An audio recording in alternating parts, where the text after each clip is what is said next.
again, but we'll see. Mr. Jacon Rees-Mogg. Thank you, Mr. Speaker. Will my right honourable friend confirm unequivocally that after the 29th of March 2019, the European Court of Justice's writ will no longer run in any way in this country, and that any new laws that are agreed under the acquis communautaire after that date will not have effect here unless agreed specifically by Parliament? My honourable friend has actually raised two separate issues, but elided them together. The first is about the European Court of Justice. As I've just said in answer to a number of questions, we want to have a smooth and orderly process of withdrawal with minimum disruption. That's why we want that implementation period, and we have to negotiate what will operate during that implementation period.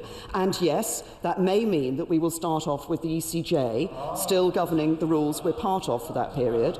But what we're also clear of is that we can bring forward discussions and agreements on issues like a dispute resolution mechanism, and if we can bring that forward at an earlier stage, then we would wish to do so. Now, the second issue my honourable friend referred to was the question of new rules that are brought in during that implementation period.